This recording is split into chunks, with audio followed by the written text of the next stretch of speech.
Okay, so we are now recording. So again, hello again, and welcome to what I hope will be the first of many discussions in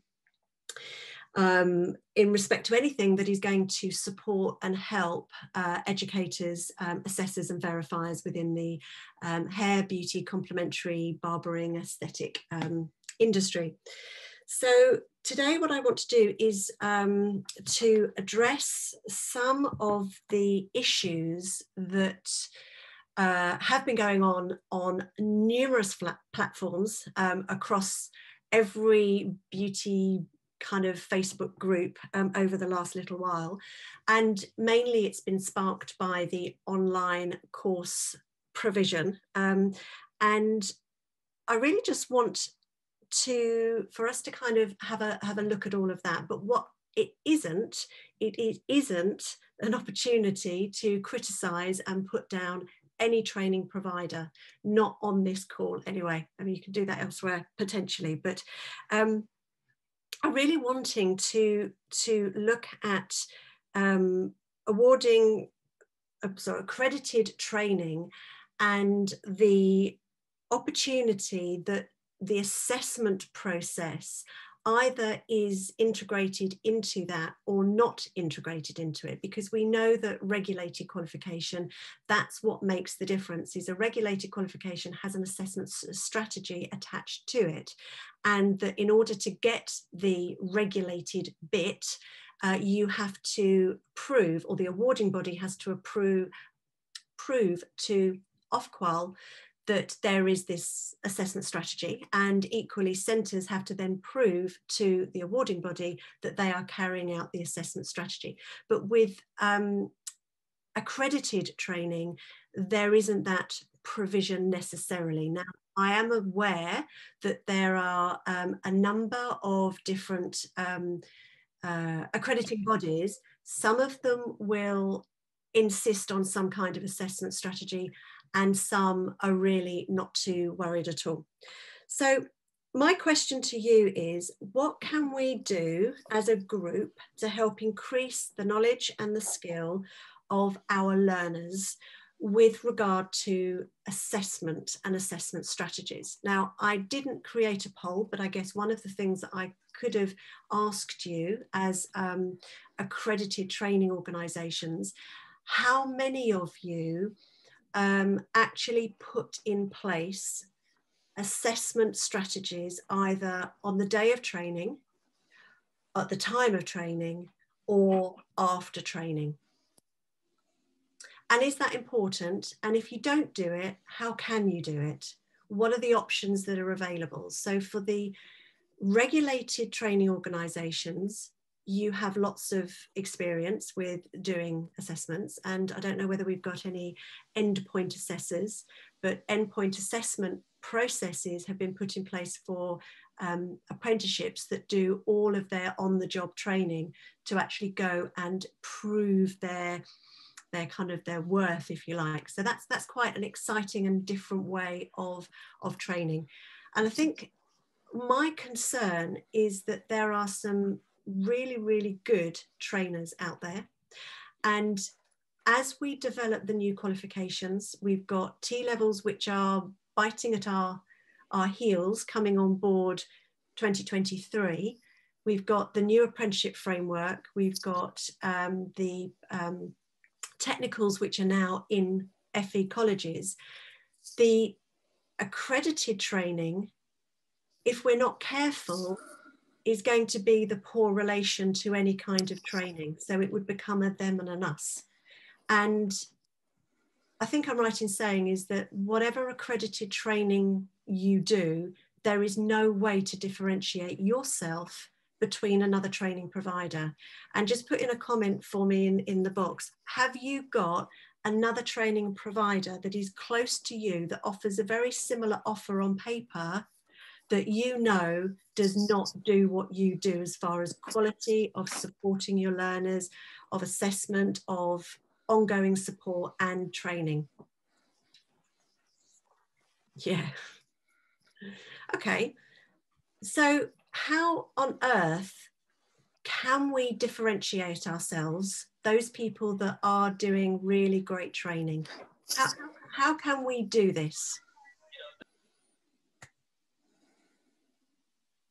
Over to you.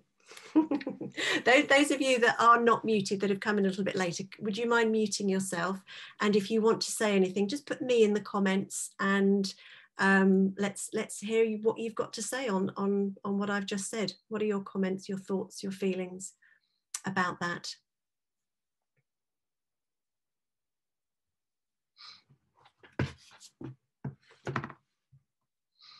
Kate, thank you for being my first person.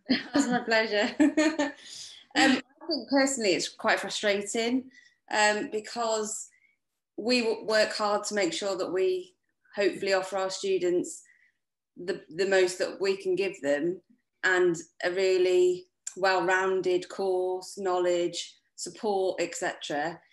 But yet next to another Instagram ad or Facebook ad, some people offer kind of essentially the world but don't actually deliver that.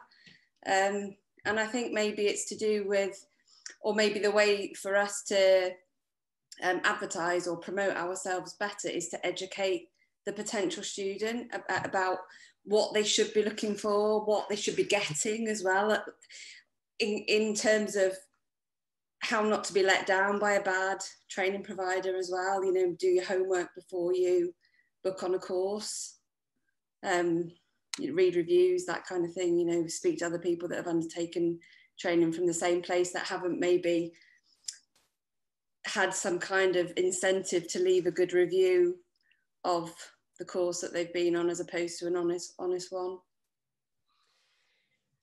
I think one of the biggest difficulties, you're right, there doesn't appear to be a sort of a central place that anybody looking for training can go to get any unbiased sort of review, is there? You know, and this whole issue of you can get insurance, therefore it's all right, but the you can get insurance is another massive issue. And I know that Helen is sort of really going for the insurance side of it, because I'm not sure whether you're aware that the accrediting body is just purely the front face of it, and they take your money quite happily and say, yes, all of your students are accredited.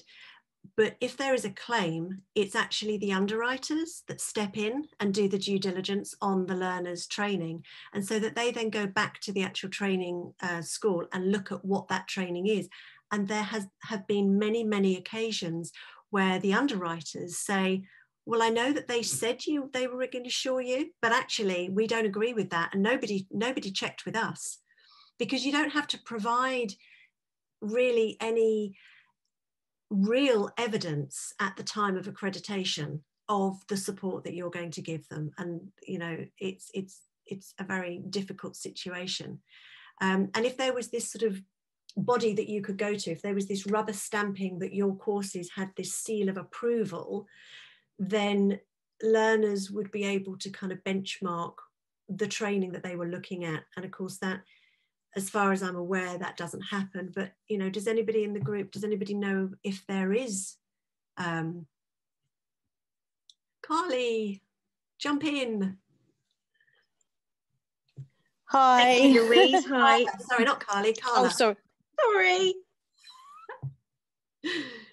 Who's going? No, Carly, you had your hand up waving at me. So is that all right? Sorry, Carly. I know that Habia do have their recognised, they have a centre of provision, they have an accredited provider,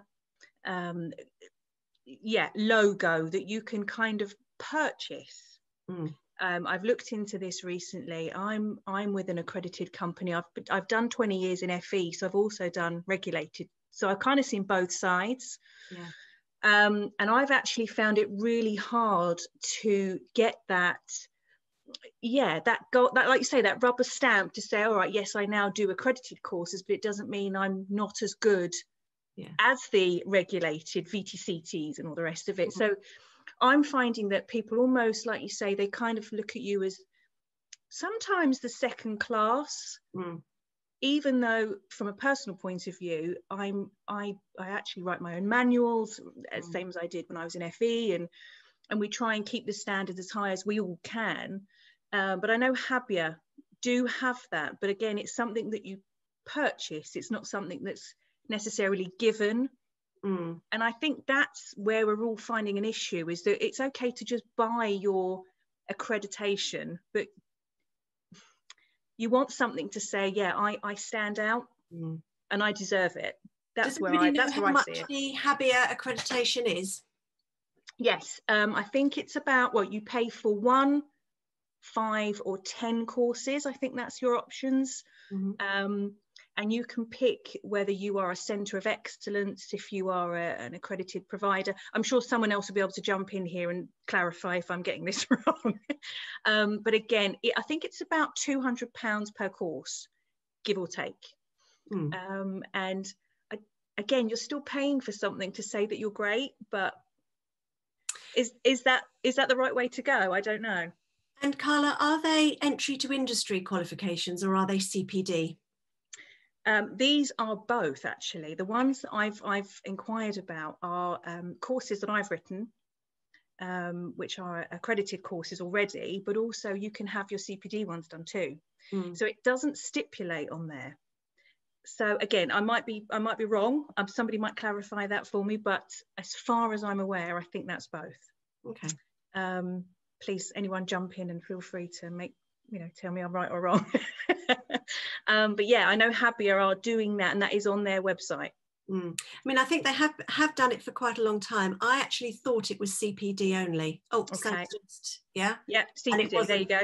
And it wasn't entry to industry. Yeah. And I think that's a very sort of different aspect when you're looking for CPD. So, for instance, if you are wanting to train.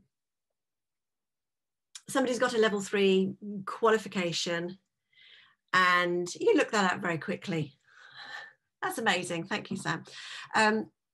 If somebody's got a level 3 beauty therapy qualification or a level 3 hairdressing qualification and they are wanting to do an additional something or other, a new technique, a new way of doing something, I think you have to ask the question, do you actually need an accreditation over the top of it because you've actually got a qualification already? So it's a little bit like you've got a driving license but you want to go and learn how to drive more safely in the snow. You don't actually need to go and take your test again. Entry to industry, I think, is a very, very different scenario to CPD. And I think that one of the things that I and a few other people would like to do is to speak to Habia about actually putting in place a robust set of standards and criteria. The big problem with that is that they have no money, literally no money. So unless they were able to do crowdfunding or support in some way, they wouldn't actually be able to do it. It's hard enough to actually get the NOS redeveloped. There is a very sort of set amount of money that is for that. So things like code of practice, again, they don't have the money for it. So it would have to be either something that was created by a second organisation and rubber stamped by Habia, or it would need to be crowdfunded for Habia to do the work to create the endorsement. So there's maybe 2 ways to go down there, but I think it's in the distance. It's something that we can maybe look at. Somebody has sort of said, now that we've got representation, yes, it might make a difference. I'd love to think it would. It might make a difference. And I think that's one way of approaching this is to look at the outside of what can be done to put pressure on Habia, what can be done to put pressure on Parliament, what can be done to put pressure on the insurance bodies. I don't think we're onto a winner there. I think the only thing that we can do is to start from the inside and say, look, this is us. We are the people that are offering accredited training. So what can we do to make our training better, more robust? And I think that potentially it starts with a tiered system of, is the training that, so this is what we would be saying to a potential learner, is the training that you are going to do, is it purely information for you? So this could be an online course, it could be a refresher, it could be something where you are just accessing tutorials for CPD or refresher, and that could be one level. Or is there some form of assessment built in? So are you actually going and having practical skills embedded into what you are doing? Is there a way of assessing the practical skills? So, you know, are you doing it on a real person? Are you doing it in a sort of a setup where you've got plastic heads and plastic feet and or latex or whatever they are, or blocks? Or actually from this training, do you have to do treatment plans, consultations, case studies, and are they marked? So at what level is the assessment process built in? And I'm just wondering whether that's maybe a sort of a, we could have a, even if it's a blue, a purple and a gold, you know, so, you know, that's a blue standard. What does that mean? It means that it's purely CPD. So we could start categorizing courses and training, because, you know, there's nothing wrong with any of those if that's what the person needs. And there are times where we don't need anything more than we just maybe need to see somebody else's facial massage or see somebody else's routine, or just, you know, have some refresher on some various techniques, or how to do a consultation or a posture analysis, or, you know, how to do that, whatever it is again. What do you think of that? OCN's credit for learning, yeah. And I think that the credit for learning, you only know whether somebody's learned something if you assess it, right? That's the whole point of when you are a teacher. You're not just standing there going blah blah blah blah blah blah.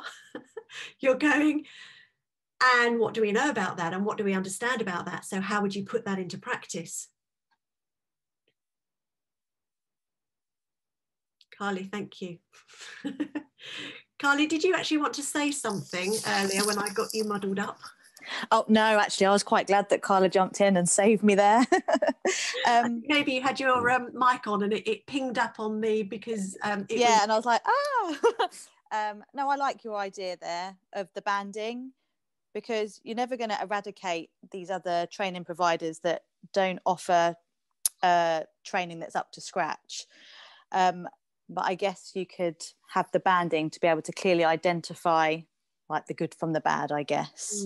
I like that idea, because it's been a struggle for a long time to be able to stand out and show the difference, really, because a lot of the time it is price linked, isn't it, for what people are also prepared to pay. Yes, and so there comes another sort of issue about pricing. And again, I honestly don't think anybody will stop trying to be cheaper. And I think that, I know that everybody's got to live. Everybody has got to, you know, find a way of earning money. But just because you can doesn't mean to say you should. And I think it's up to, you know, everybody. Linda, you want to say something? You're muted. Did you want to say something? Yeah. I was going to say, sorry, hi. Yeah, just listening to the conversation. I mean, I've taught in FE for many years, and I've just set up my own accredited training academy for hairdressing and barbering. Now, the process I'm so excited because you're just down the road from me, and I've been looking for somewhere to be barbering since lockdown. Oh, have you? Always in my Great. The reason why I didn't go through the regulated route is basically purely for the expense of it. When I looked into City Guilds, last year we were supposed to move abroad, and I was going to set up a training academy on the Canary Islands. Yeah, so I had a lot of conversations with City and Guilds of that area that based in Dubai, so I had a lot of conversations with them. But the only reason why I didn't become regulated is purely the cost. That there's to become a regulated provider of City and Guilds, you need to have a certain quota every year, and if you don't meet it, you'll have to pay them a certain amount of money. So it's quite high. And I spoke to you via text, and you said that there's no funding now, so everyone's funding themselves. So, you know, obviously price does come into it a lot. But what I was just going to say was the process that I went through for my accreditation, I had to show my certifications, I had to show my PGCE, I had to show all my qualifications, I had to show my lesson plans, my scheme of work, my assessment process, my manuals. So I went through all that process. So surely everyone has had to do that. Am I wrong? Or has everyone had to do that when you've Oh no, you do. You absolutely do. But the difference is, if you didn't have the standards that you have, and you had much lower standards, you'd still get accreditation with some accreditors. And nobody actually knows how good your training is and how good your assessment processes are. And I think that's what we're sort of trying to look at. How can we differentiate between what you do and what somebody else does in a very different way? If you are accredited or regulated in your qualification, it still doesn't actually mean that you're delivering good training and assessment process. I mean, I've been in, you know, further education most of my working life, and I also worked as an external verifier and lead verifier. So I know that, you know, there's some shocking training going out in FE. However, the one thing that makes a difference, I think, is the fact that there is an assessment strategy attached to it. And I would very much like to see all accredited bodies asking for some form of assessment strategy. Of it's not just your manuals, it's not just your lesson plan, it is how do you assess these learners have learnt, and when do you give them their piece of paper that gives them license to go and do these, in some cases, incredibly intimate and incredibly complex, really, in some cases, treatments. You know, where does that level come? Is it a case of, there were, you know, lots of fraudulent situations. You know, the certificates are already written when you arrive for your training is not a good sign. In my eyes, it's almost like sort of a foregone conclusion. You've paid your money, therefore you get your bit of paper. And I think potentially the only way that we could do that is for us to, you know, embed a certain amount of assessment. And I know it's difficult, and I know that there are an awful lot of places that would not be interested in doing that, but I can't influence them. I can only influence the people that want to be influenced and want to step up and want to find a way of trying to differentiate yourself. And it's sort of, the more you kind of start talking about these things, then ideas come. Sam, you've got one. You've got an idea, Sam. It's either going to be brilliant or awful. So, for me, my main thing I teach is waxing. So if I kind of broke it down to one treatment, it makes it easier. Say it was female intimate waxing. So what would work, if it was possible, is for every accredited body to say, right, if you're going to teach female intimate waxing, you need to map the NOS, you need to do X amount of hours theory, you need to do however many practicals, so you can't do half a person, you have to do 2. You know, so it's like your minimum requirement. Mm-hmm. Then you have to do 3 case studies, then you have to do a written test. And if all those things are in place, it's black and white for every single accreditation with that course. Whereas I could send my manual off, which is on Louisa's site, so she knows it's exceptional. But then I know of someone that used to do a 2.5-hour course. Mm-hmm. And they might have sent it off for accreditation and said it was 8 hours or whatever, but they don't actually do it. But I think then if the learner could go on to say it's CPD, for example, and they know, right, female intimate waxing, this is your bare minimum you should be learning and you should be doing. And if that person isn't doing it, then that you know, this is what we've accredited their course on. I know somebody who sent a Botox manual in I think it was a chemical peel cover, and it got accredited because they just didn't read it. Mm. And I think a lot of the problem is, and I've spoken to the girls at Professional Beauty, and they're lovely, but they admit they are not therapists. They have no idea, and they really are floundering, and that's why it's getting, but we can't really do anything about that. Lillian, yeah, quality checks would be amazing, but they're really expensive, and that's one of the reasons why VTCT and City and Guilds make such high charges for minimum spend, is because they do quality checks to some degree, and don't get me started on that one, and therefore you know, that's maybe sort of, you know, out of the equation to actually have quality checks. And I would love the idea of there being an option where you could go for accreditation and they actually do quality checks. I think we have to be self quality assuring, and one of the things, so this is really a question for those people that are offering accredited training. Would having a set of protocols of what your course needs to include, including where you can get access to the NOS and what it actually means, be helpful when you're actually writing, you know, and also actually, you know, just because I've said everybody that's in accredited training, there are an awful lot of people who are working in FE colleges that have no clue what the NOS is either. So please don't feel embarrassed about that. And that's another discussion for another discussion, really. Because if I was writing, and if I was coming to this new, and an awful lot of people do their training, work in industry for a while, do their AET and become trainers. There are some really, really good therapists, hairdressers. There are some really skilled, very well sort of put together educators that could be amazing. But where do they get their support with how it works? Other than what Donna does, Donna Clayton, other than what she does, where do you get, those of you that came in and did accredited training, if you didn't come through an FE route, where do you get your support from?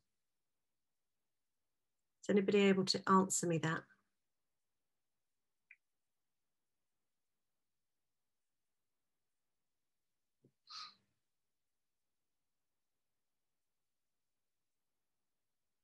You're all very quiet. Shall I pick on somebody? Can I pick on Katie?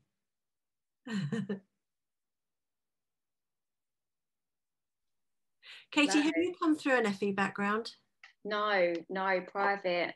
So you would be an ideal person to kind of add to this. Where do you get your kind of support and mentorship to be able to do what you do? Yeah, other IQAs. Because you're actually a regulated, aren't you? Well, we do both, but mainly you've got the support of the regulated provision. Yeah, before I didn't know, you kind of just, you know, do it yourself. But you know, you're trying to find as much information as possible. But you learn from that at the end of the day, you know. So, but yeah, now we're regulated. Obviously, well, we have been since the start. But yeah, from IQAs, EQAs, you've got that network. Yeah, you have. Yeah, I'd forgotten that.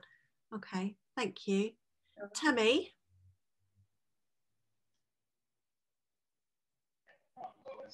Have you come through an FE route? Oh, I can't hear you. No, can't hear you. If you've got a microphone plugged in, make sure it's switched on. It might be that. You're muted again. No, Kate, you're going to have to talk for Tammy.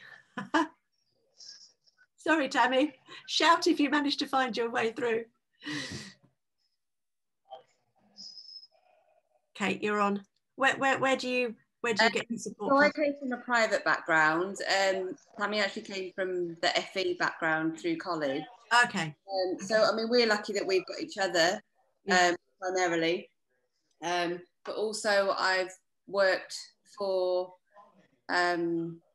nail brands as well in the past, so I've taken a lot of guidance from them in terms of teaching as well as, you know, techniques and knowledge as I've built up experience going along. But we're quite lucky that we work with other ex-FE trainers as well, so we've got quite a pool of people around us really, which is quite, it's good to have. Good. Is there anybody else on the call at all who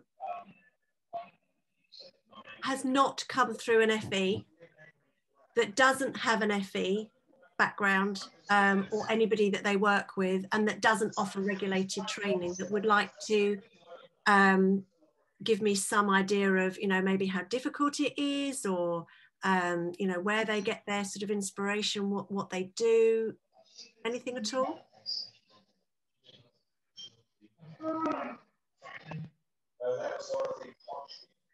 I don't know enough about those of you that are quiet to actually pick on you now. Sorry. I don't know if we can hear. Is that Tammy's background we can hear? No. Oh no, I was thinking maybe we could hear you speak. Sign language. Okay, so the other thing that I wanted to try and encourage some centres to put in place is a sort of a grow your own educator. So maybe I'm actually speaking to the converted already that are on this call, and the people that I really want to influence and get hold of aren't actually here. Oh, Tammy, is that you? No, it's not you. Somebody else has got their mic off, then we can hear something. Or I think maybe it might be you, Tammy. It is Tammy. We can hear her background but not her voice. Yeah, how strange. Have you got something plugged in, Tammy?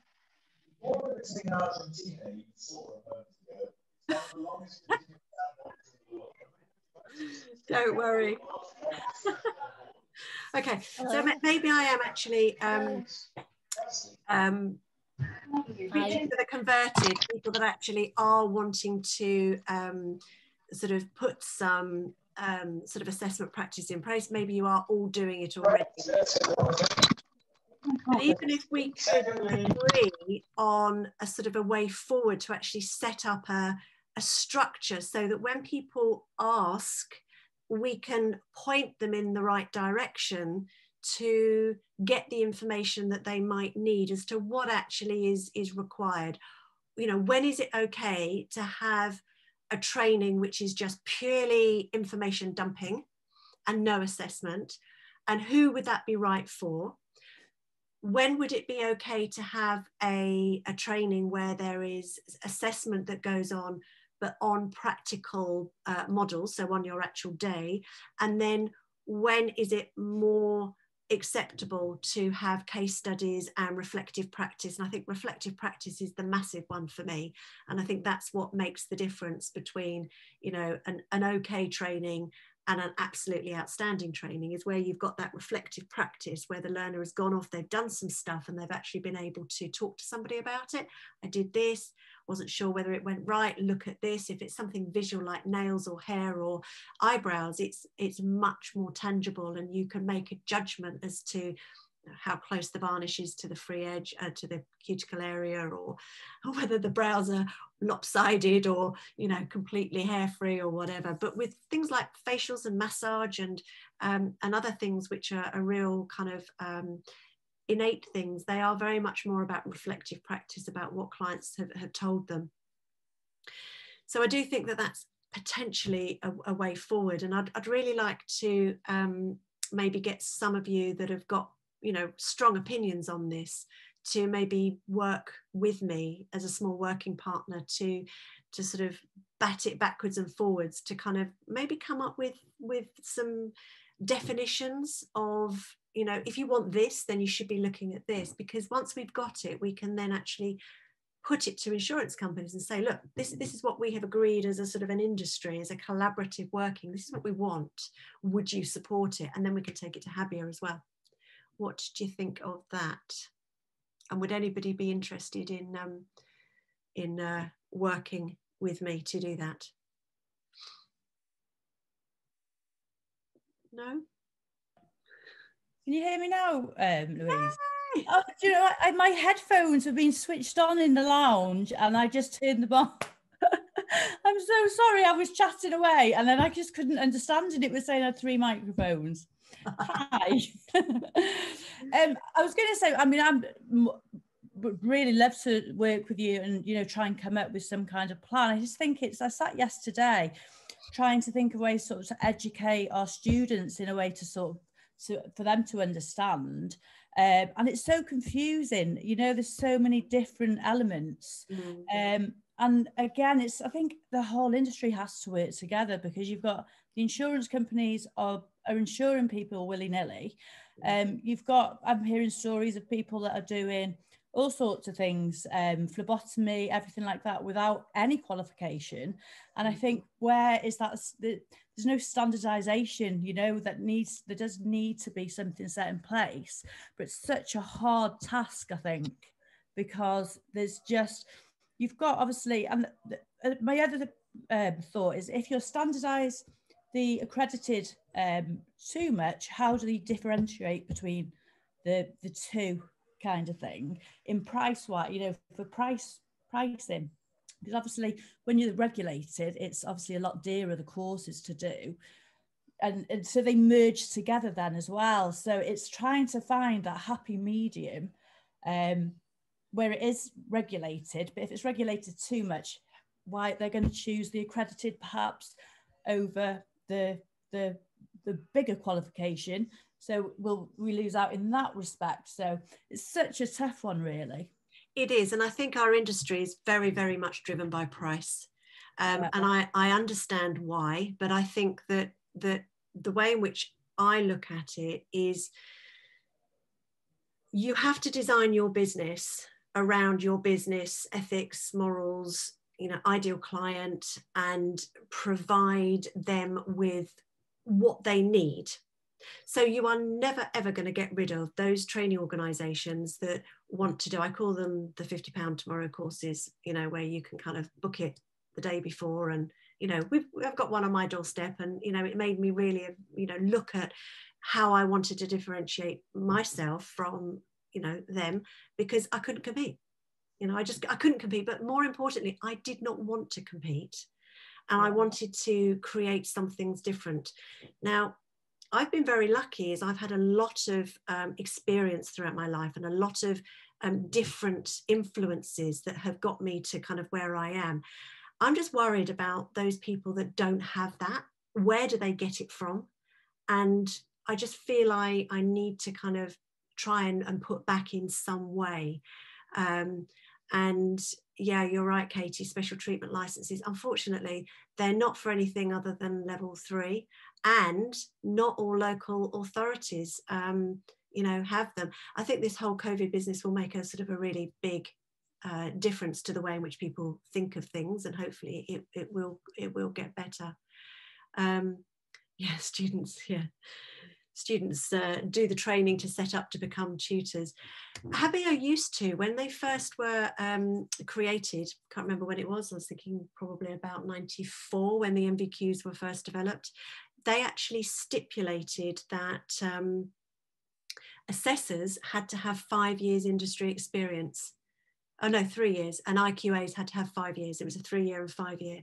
And that happened until, I'm thinking somewhere like 2010 NOS development, and then they had to withdraw it because it was deemed to be ageist, because that meant that somebody, you know, would have to be a certain age to be able to do that. Yeah. Licenses, license to practice, I think we'd all like that. Well, would we like it? I don't know whether we would. I think it's also really important to think about it from the consumer's point of view as well, is that actually sometimes you don't always know that you want a regulated qualification. So dipping your toe in the water and doing a short course, I think there's a place for it. That some people don't even know whether they like touching people, do they? It's a bit of a biggie.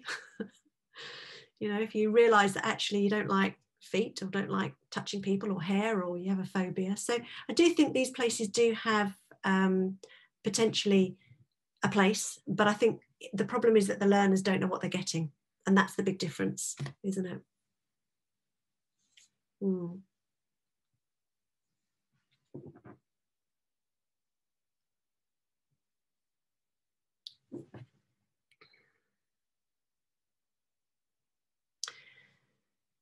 So how can we move this forward? There's a lot of chat in all of the groups criticising. So any group that you go on to and anybody you speak to, and we could spend the whole evening criticising what's wrong with our industry, where it's going, why it was so much better in the old days, and all the rest of it. But that actually, I don't think is very helpful. I think what we need to do is say, what can we do? What can we do? There's got to be something that we could do which would lead on to something else. It's got to be. And it is a movement. It's an idea that starts with I've just written down 3 words: collaboration, inspiration, standardization in our industry. And those people that don't want to jump on the train don't have to jump on the train. But if we make it loud enough and make it obvious enough that we have got this train going somewhere, and the train is going to a better industry for all of us, then people can choose to jump on. And if they jump on, then they have to kind of play our game. But we need to know what our game is, because there's, you know, so much differentiation between it all. Yeah. Kate? I just wanted to add really that I think it would be quite nice if there was like an opportunity for a tiered system or some sort of standardization within the accredited route, that could then be topped up or would hold some kind of credit to then go on to a regulated route. If that person tried a course, having had no experience, massively enjoyed it and decided it was the career for them, but wanted to then do a regulated course, to then be able to have not kind of wasted their time and money in that respect, to then be able to kind of upgrade it as such. That's a great idea. That's a great idea. You know, like having had good teaching to start with as well. So what you could do as a training provider, we could actually highlight, you know, this is what this is. But if you wanted to upgrade to a regulated qualification, you would only need to do this. Yeah. Because I've given you so much information, and that might actually make the learner kind of go, oh, okay, so if you're doing this and I would only need to do this, what are you doing? Yeah. And I think it would also, like you're saying, jumping on board the train of being a good provider, it would set you apart from other providers that obviously don't offer that and aren't on board with that hang on a minute, these people are offering me this accredited training which actually converts to regulate, you know, to an MVQ or you know, whichever route they want to go. So actually it must be okay to start with. They must actually care and want to. Can I am desperate to say this. Sorry. So I've got some experience of this, and Louise hasn't spoken to this person yet, but there's a woman who basically she accredits courses that I teach under a guy called Andrew Hansford, and she's been in her biog's like ridiculous, like she's been in education for a gazillion years and she's gone up to government level, but she's told me that so the courses we teach are mapped to level 4 standards, so they're not a level 4 qualification, but they are mapped to that standard. There's, you know, a ridiculous amount of learning and everything, and they're in the process of writing a degree, and we would have the opportunity to convert from those courses up to the degree, because she's already seen the evidence of the learning in there. So that's a kind of at a higher level, but we just need to find a way to do it at a lower level. But I think, Louise, when you speak to her, she'll have the answer for you straight away. Yeah. So I had a thought then, and it went sort of in and out of my mind. It was something that actually was said a while ago. So let me just have a quick look through. While I'm trying to remember what my thought was, Katie asked, is there anybody else delivering regulated AEE teach training in the group here? we're accredited to, but we don't. Lillian, yes, you do, don't you? Nita, yeah. Okay, so here's a question for you. Why don't you do the certificate? Why do you only do the AET? And that's not disrespecting the AET, but why don't you do it?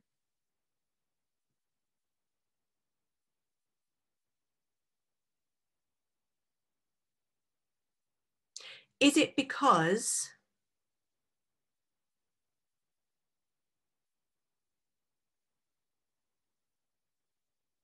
it's you think that that's all that's needed is the AET? Is it because that's all you've got? Is it is there any other reason? Is that because you're benchmarking yourself against all the other people that do the AET and you feel that there wouldn't be a market for it? Or, go on, Katie. Yeah, also, I kind of think as well is when people look into setting up or delivering accredited courses themselves, the accreditors, that's all they require. That's their minimum. Yes, it is. So, or any potential tutor will just go, well, I want to do the AET. That's all I'm looking for. That's all I have to do.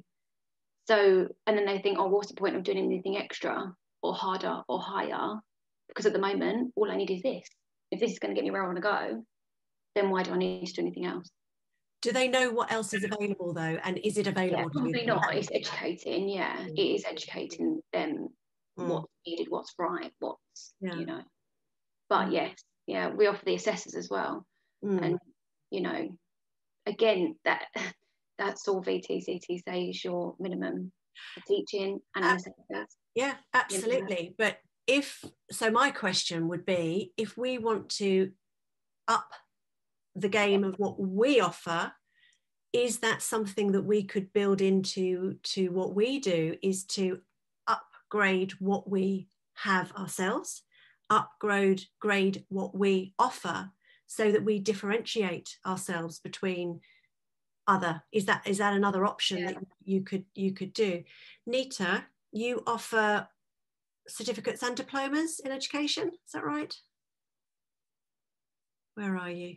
Lost you. You're going to come on and talk to me?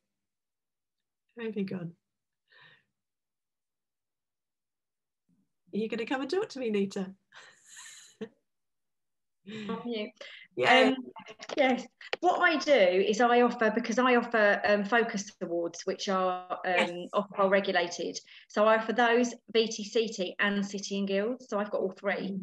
So we cover a whole range. So we also offer internal verifiers and things like that as well. But nobody ever has them. They always go for the assessors route. No one ever asks for the others. Yeah, but do you think that is because people don't know, and as Katie quite rightly said, they maybe do some research into the awarding body's requirements, the accrediting body's requirements, they see, oh, you've got to have your AET, then they do it, and then they go, well, I've got it all now, I don't need to know anymore, don't need to kind of develop my learning at all, and then they stop. And then of course, you know, once you've got your AET and you're set up, you know, you might actually think, well, why should I do any more? I think that's what it is because everywhere, even when you go for jobs, the minimum requirement would be, have you got your assessors? Even when you go in FE, and I think Katie's right, that's what they ask for. So people just think that that's their bare minimum, although, you know, like we have all the others, certificate in education and what have you, but that is the minimum requirement. And that people would stick to the bare minimum, wouldn't they? Oh, so many do. Although so many people actually now, I think, are looking at the whole situation and going, well, actually, I want something more. And I think we've got a situation. It's almost like those people over there. So all of those places that you all said, they are close to you doing the same thing. They are too close. It's almost like you want to go, no, go away. You go over there. I'm coming over here, and over here is a better place. And I don't want you coming with me. I don't want you to up your standards. I want to, you know, differentiate myself. You just stay there and carry on doing what you're doing.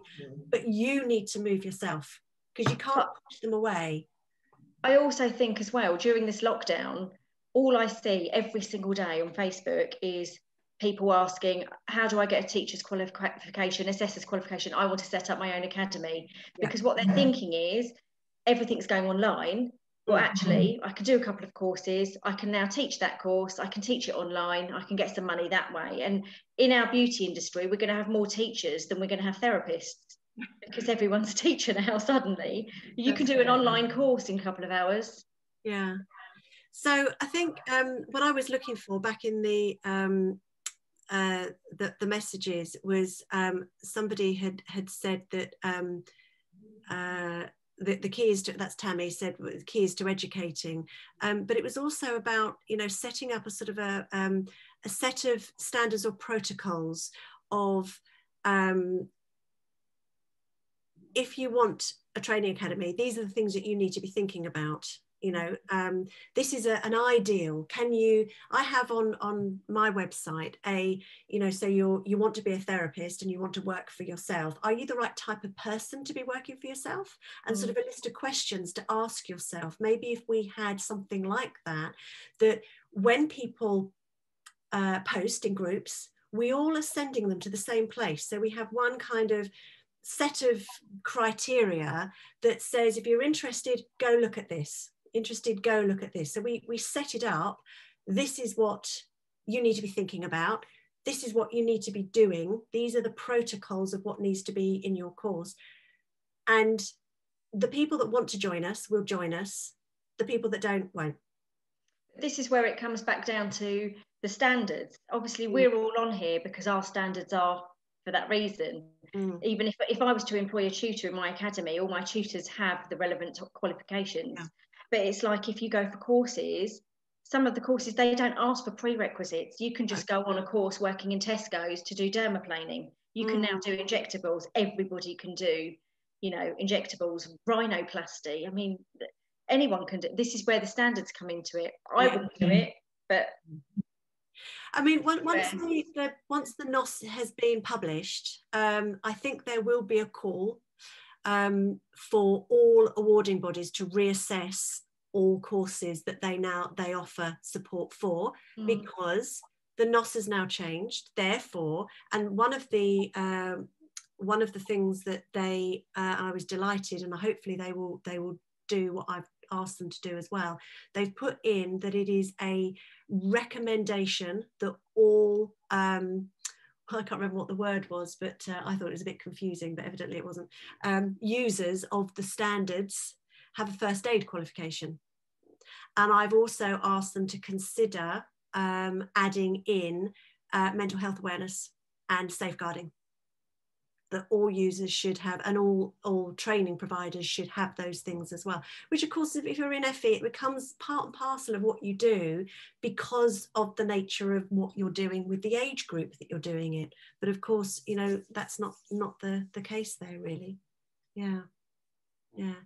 Oh, good, Carly. I saw mental health was awareness was pros. Oh, good, that was me.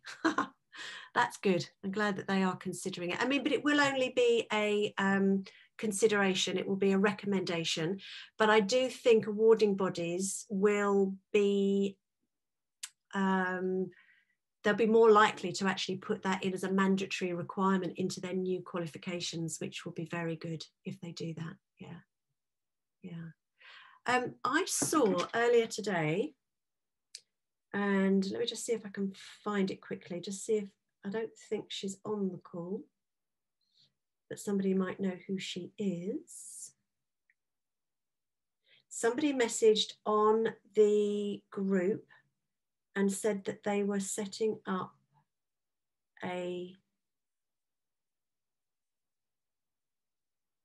can't find it now, but it is on it's on one of the posts that I put about the database of assessors and educators, about a database of training providers. I know that there are lots of people doing the same thing. It's a little bit difficult to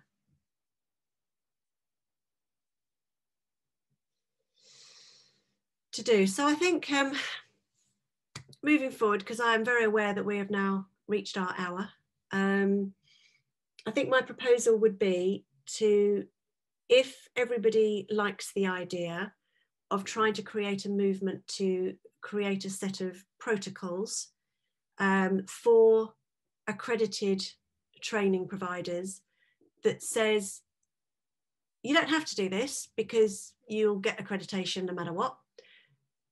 But what we'd like you to consider are these things. These are the sorts of qualifications that you as an educator need to have or need to be working towards, including your own sort of, I think, personal experience of what actually can you bring to the table for this person that is potentially changing their life and giving quite a lot of money to you to do that. You know, what are you giving them, and really doing a kind of like a personal audit of, have I got the right skills to be able to be giving you anything, all the way through to where they can get the support of the NOS. What does it mean? Maybe a mentoring kind of process of, you know, if you are working on your own as a small training provider and you don't have that support, where can you get the support? And that could be done within the group that we've already got. I also started a couple of years ago a platform called the Industry Support Network, and I haven't really done anything with it, mainly because my start date to actually, I've been doing a lot of networking with people, and I was due to start it in March, and of course then I didn't.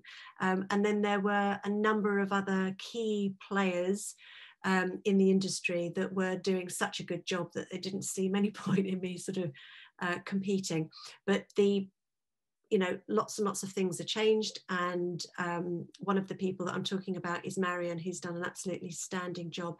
And yes, the feds, Carla, are, you know, hopefully making an inroad. I mean, it helps that that she's got Millie as her kind of sounding board, which is great, but we've all got good connections, so I think that, you know, we can all pull together, and together we will, you know, be a good force. And if it is coming from a place of wanting to support and grow and get better, as opposed to a place from putting people down and stopping them, I want to be really clear that the whole thing is about giving people opportunity to step up and get better and get stronger, not, sorry, you can't come in, you haven't got it. So that's where I'm coming from. Yeah.